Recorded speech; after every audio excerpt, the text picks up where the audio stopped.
ৰাইজ মই আজি উপস্থিত আছো আমাৰ সবৰ মৰমৰ হাৰ্ট অফ জুবিন দাৰ তিনিচুকীয়া জিলা বাহাদুৰ চাৰিআলিত থকা খুৰা বাসগৃহত। সেই মুহূৰ্তত জুবিন দাৰ এখন গানৰ কেইবাটা খব মোৰ মনত আহি পৰিছে। দেহৰ ভৰসা নাই, বুজিছা নে নাই, সেই কথা আজি সঁচা হৈ পৰিছে। জুবিন দা আমাৰ মাজত নাই জুবিন দা। But as you all know, legends never die. Though an era has come to an end, Zubin Da will live forever in the hearts of millions and crores of people, not just across Assam, but India and globally. মোৰ লগত আছে জুবিন দাৰ খুৰা ৰাজু মোহন বৰঠাকুৰ। তেওঁৰ মনৰ কথা ভাবিবলৈ জানিবলৈ মই সাহস কৰিব পৰা নাই, খব নাইকিয়া হৈ গৈছে। দাদা নমস্কাৰ। দুখ মানে জুবিনৰ বিয়োগৰ যিটো দুখ সেইটো মই ভাষাৰে বুজাব নোৱাৰোঁ। আৰু জুবিনৰ গীতৰ এটি কলিৰে মই মোৰ অনুভৱ প্ৰকাশ কৰিম। সেইটো হৈছে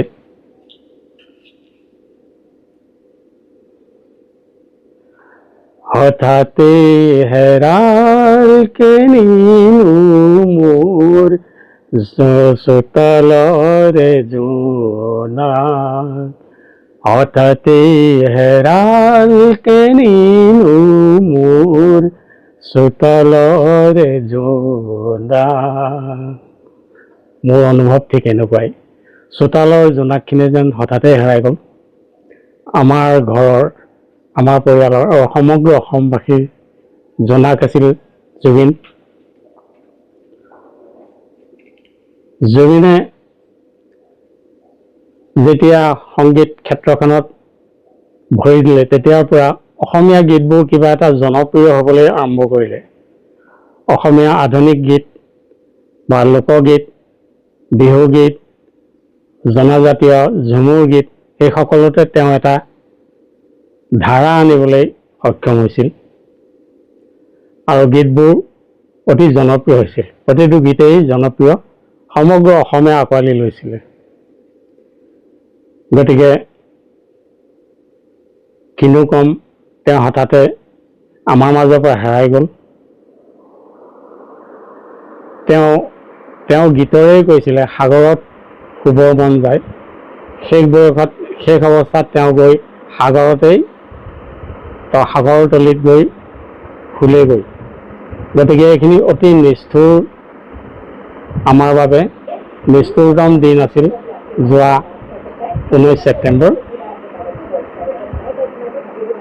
আৰু যি হওক, জুবিনৰ আত্মাই শান্তি পাওক, মই এইটোৱে কামনা কৰিছোঁ।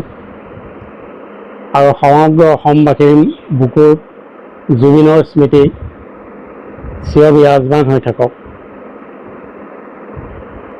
অন্য হাতেদি এইখিনিতে এটা মোৰ অনুভৱ আহিছে, আমাৰ যি সামাজিক মাধ্যমত কিছুমান কথা আমি দেখিবলৈ পাইছোঁ যে এই মৃত্যু যেন তাৰ স্বাভাৱিক নহয়। ইয়াত কাৰোবাৰ ষড়যন্ত্ৰৰ হাত আছে আৰু সি যেন কাৰোবাৰ ষড়যন্ত্ৰৰ বলি হ'ল, এনেকুৱা এটা অনুভৱ হৈছে মোৰ। গতিকে মই ভাবোঁ এইখিনিতে যদি কাৰোবাৰ ষড়যন্ত্ৰৰ বলি সঁচাকৈ হৈছে, সেইসকলৰ বিৰুদ্ধে এটা তদন্ত হ'ব লাগে আৰু উচিত তদন্ত কৰি তেওঁলোকক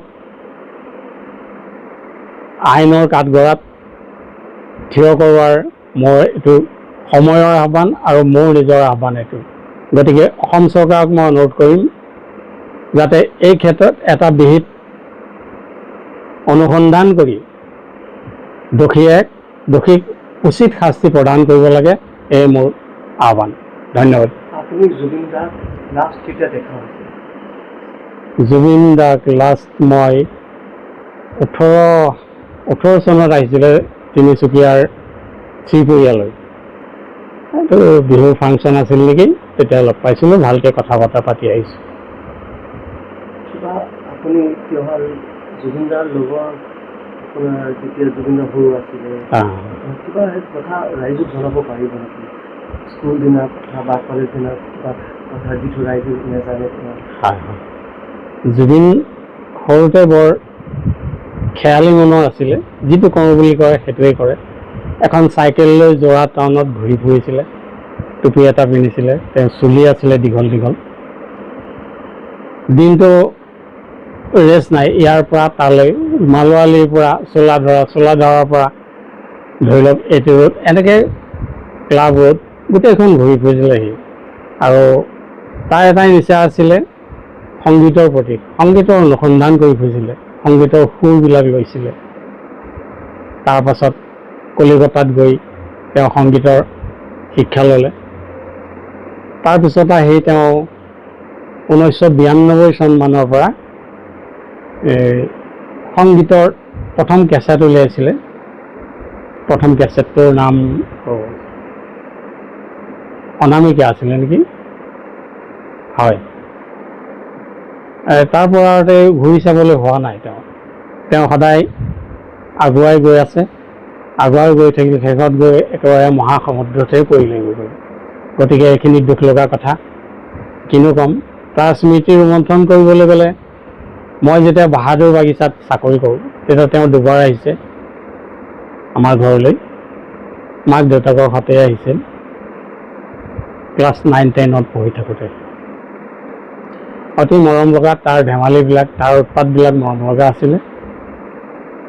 গতিকে মইনো কি ক'ম আৰু, মই বিশেষ নকওঁ। আজি মই যাব পৰা নাই মোৰ কিছু অসুস্থতাৰ কাৰণে। মই টিভিটোকে চাই এই দুদিন সম্পূৰ্ণ টিভিতে মন প্ৰাণ দি চাই আছোঁ। গতিকে জুবিনৰ আত্মাই চিৰশান্তি লাভ কৰক, মোৰ এই কামনা। মোজো নিউজৰ তৰফৰ পৰা মই ঋষু কালান্ত্ৰী। চাই থাকক মোজো নিউজ।